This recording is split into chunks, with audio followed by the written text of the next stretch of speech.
Hello folks, are add-ons back? Did they even go away in the first place?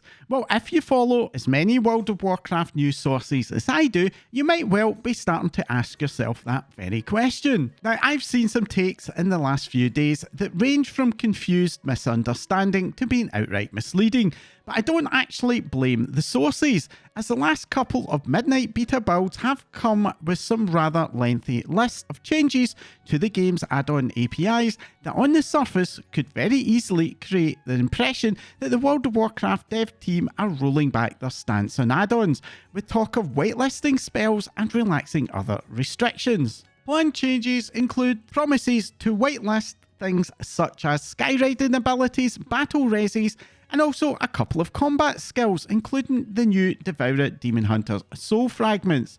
And this is being supplemented with a basket of broader changes to enable add-ons to track heal absorbs, heal predictions, and a lot more visibility into the progress of cast bars. But when I look deeper into these changes, it turns out that they are quite narrowly focused on addressing add-on developer pain points, rather than a more systematic change to the developer's add-on philosophy. The bulk of the changes we saw on the beta this week are essentially fulfilling a shopping list of asks from the developers of unit frame add-ons, who have been struggling to meaningfully replace the built-in unit and group frames.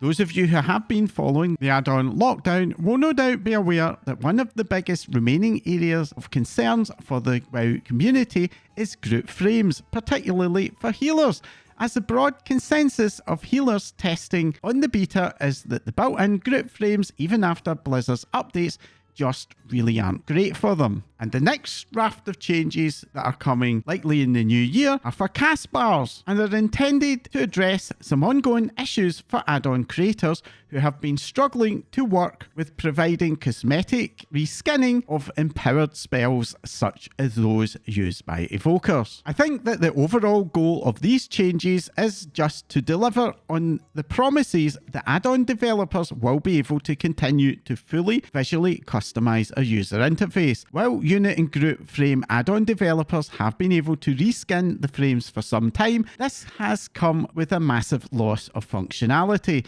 so much so that those customized frames haven't even been able to meet feature parity with the default version, let alone match what we have currently in the War Within. The good news is that at least at first look, many of the issues have been addressed with these changes. So what does this mean for add-ons in Midnight in practice? Well, the truth is not much has changed as you might have thought. Access to combat information is still very heavily restricted, enough that it remains extremely unlikely that even a cut down version of Weak Orders 2 would be viable. Nor, I think, is a tool like Omni CD likely to be a thing in Midnight, and a lot of other combat focused add-ons such as Plater are going to still have significantly reduced functionality. However, at the same time, I am a lot more confident that we will have the full gamut of visual customization that we've all become used to. As I reported just over a week ago, the developers of UI have restarted the work on Midnight, and indeed, many of this week's changes will be directly relevant to UI. And in the last week, the developers of Cell, the popular, especially with healers, group frames add-on, have also confirmed that there will indeed be a version for Midnight, albeit like LVI with some noticeably reduced capability. As for Plater and other nameplate add-ons, they will also be available, and will even have some colour coding ability for Mythic Plus players, albeit that colour coding is going to be a lot more limited than what we're currently used to, as the Blizzard developers will largely be in control of what NPCs get highlighted by nameplate add-ons. To look back to my original question, add-ons never really went away, but they are most certainly not back to where they are in the War Within either. But at the same time, it does look like even with the reductions in functionality, add-ons will still be able to add a lot of value,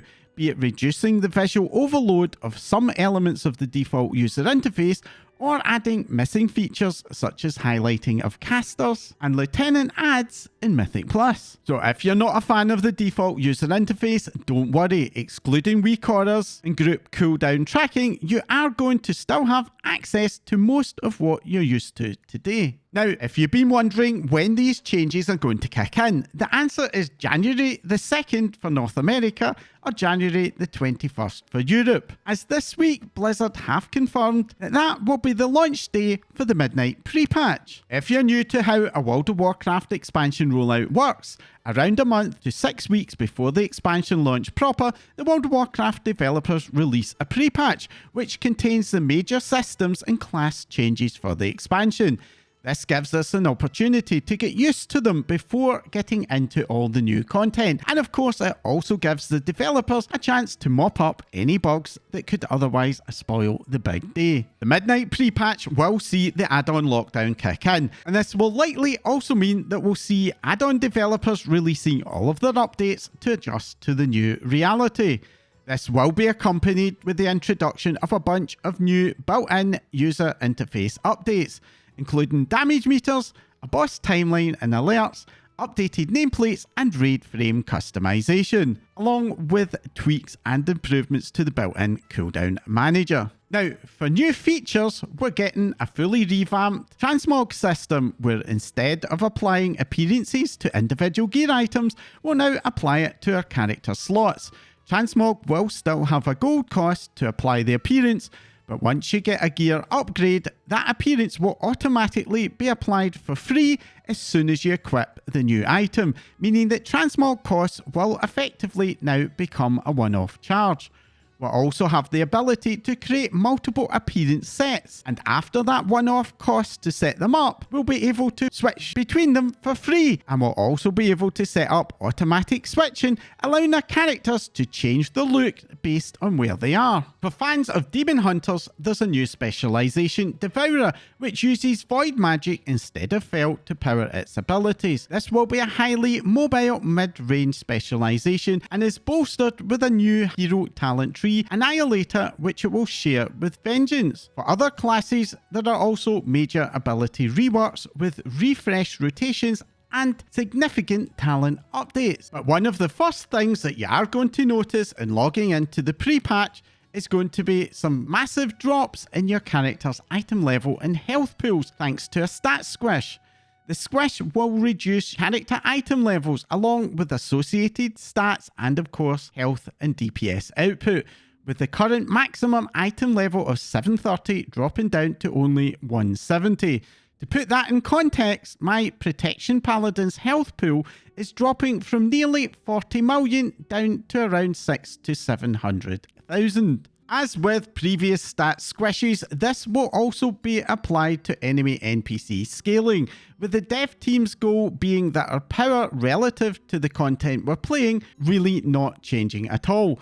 Of course, if you have been through previous stat squishes, you will know that it never quite works out as the developers intend, especially for legacy content, so do expect some weirdness and jank at the start of the pre-patch. To help us get through the stat squish, Blizzard have separately announced in beta patch notes that we will be getting some flat output buffs for a War Within tier sets. Tanks and DPS can expect a 6% DPS buff for the 2 set and a 10% buff for the 4 set, with healers getting 6 and 10% healing output buffs. This is most likely an attempt by the developers to fill any possible output gaps resulting either from the scaling changes or our class changes, and ensure that we don't end up feeling like we've regressed in Manaforge Omega or the Mythic Plus dungeons. For PvE players who fancy dipping into PvP but who find it a bit daunting, there are also the new training grounds. Working in a similar way to the Comp Stomp Brawl, but being available all the year round, this will allow you to face off against AI-controlled NPC opponents, or in other words, there won't be any actual PvP in fights in Arathi Basin, Silver Shard Mines, or Battle for Gilneas Battlegrounds. Now, on the beta, this was not awarding any marks of honour, and if that continues to be the case in the live game, it's not going to be as good as Comp Stomp for farming PvP transmogs. The fate date of Comp Stomp is a bit unclear at the moment, but it is going to be up for a week starting on January the 6th. So if you like to farm Marks of Honours, I do suggest marking your diary, as it is not impossible that this will turn out to be Comp Stomp's last ever appearance. The following week, starting January the 26th for North America and 27th for EU, we'll be getting the traditional pre-patch event. This time around, we're heading off to the Twilight Highlands to take on Twilight Cultists, who have no doubt been stirred up by all that Void activity. This includes a short introductory quest line which will unlock world quests and rotating event-based rare boss encounters, and awards 2 mounts along with a transmog appearance and of course catch-up gear. This second week of the pre-patch also sees the return of the Winds of Mysterious Fortune buff, which offers a flat XP bonus for levels 10 to 79, helping you get any remaining or new alts up to speed. Blizzard's announcement did not specify if we can also expect to see the return of the reward bags that dropped from the event's first outing.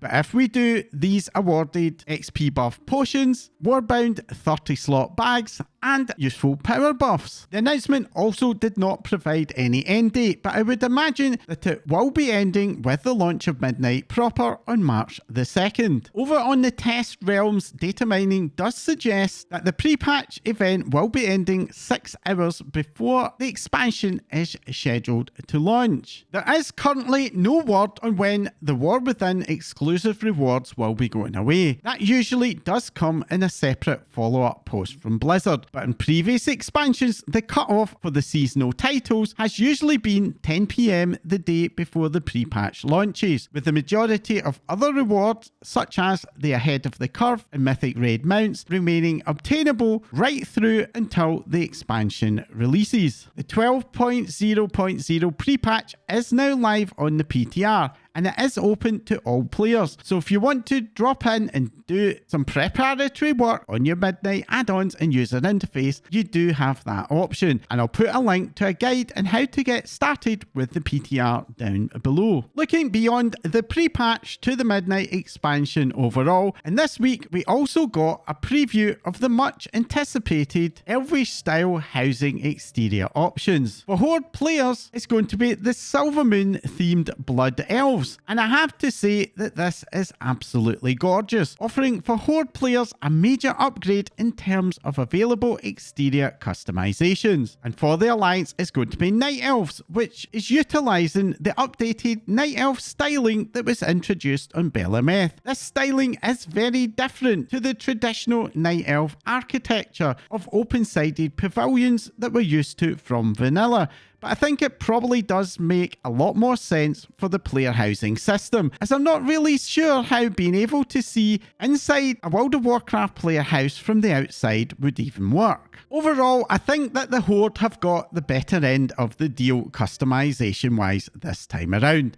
That Silvermoon housing style has a wealth of interesting and cool customizations. While I personally found that the Night Elf version's options, while very nice looking, were somewhat limited. In many ways though, this is the exact inverse of the current early access, where in my view the Alliance options have been overwhelmingly better than the ones that were offered to the Horde. So I guess this will serve to balance things out a bit. This week's beta build has also added size options for our player houses with new medium and large variants, albeit these do require unlocking through the Housing Renown track, so I wasn't able to try them out, at least not yet. I do think that the new Silvermoon exteriors will especially benefit from using those larger options, and I'm looking forward to seeing that in action. And finally, for player housing exteriors, there's also a very nice quality of life update with the addition of a visible outline to the border of our garden spaces. I suspect that even casual housing fans have experienced the struggle of trying to figure out how to place exterior items, especially fencing, so that they don't end up jutting outside our plot, resulting in the game saying no to us. Moving on from player housing, and the other big reveal this week has been for Mythic Plus, where the item levels that will be awarded from the Great Vault have been data mined. Up until plus 12, there's really no change from the format that we've all gotten used to in the War Within, with 1 out of 6 Mythic track gear starting to become available from Mythic Plus 10 keys. However, gear rewards in the vault will now continue to improve all the way up to Mythic Plus 18s. Yes, 18, which will be awarding 4 out of 6 Myth track gear. Now, how this will impact our ability to gear up Mythic Plus will of course depend on the relative difficulty of the key levels. Current indications on the beta is that levels will be a little bit easier, with a Mythic plus 12 maybe being similar to a current plus 11. But I think it is probably still very unlikely that most people who currently do plus 10s will be stretching to plus 18s, and certainly not before any mid-season turbo boost. Now, in practice, for a player who does weekly plus 10s to get some vault gear, this won't change much at all. You will still be able to get your myth track gear and will still be upgrading it via crests. So for the most part, this change is effectively just a nice bonus reward for players who want and can push higher up the Mythic Plus progress tree. And for those players, they are going to make some fairly substantial crest savings. That said, the number of crests required to upgrade each level is changing, with higher upgrade levels requiring a lot more crests. So those savings that those higher level players will be making could turn out to be quite a big deal, especially while the crest caps are still in place in early season. While I really don't mind these changes to Great Vault rewards, I'm personally not a fan of the massive increases in crests required for the last 2 upgrade levels, because that will, unless crest drops also change, make Mythic Plus a lot more grindy feeling, something that was also an issue in Season 1 of The War Within. And it would not surprise me if we end up seeing crest drops being buffed around the middle of Season 1 in response to pushback from players. That is of course assuming that those crest drops and caps do not get changed in the remaining time before Season 1 launches. But that's it for this week's update. Now, I do have a quick schedule update. Next week, of course, is Christmas. Blizzard usually shut down for a couple of weeks over Christmas, meaning there's generally little to no news to report on unless something like a 2026 roadmap is released. And knowing my luck, that will appear 30 seconds after I upload this. So I'll also be taking a short break from making new content. In the meantime, I do have a couple of videos in the pipeline, including my annual review of the World of Warcraft year, which this year I will be extending into a full review of the War Within. And I'm also planning a speculative preview of 2026 and the Midnight expansion. As always, I would love to hear your thoughts. Are you looking forward to your Horde characters living in a Blood Elf spire? Or will you be looking for new ways to avoid having to grind out all of those extra crests in Mythic Plus? Comment down below. If you found this update helpful, entertaining, or even just plain annoying, then let me know by hitting that like icon. And if you want to support my channel to grow and help me to make more of these videos, along with my other content, then hit that subscribe button right now before you forget. If you don't want to miss out whenever I release a new video, then as well as subscribing, you can follow me in social media for updates. My links in the description below as well. That's all for now. Thanks for watching.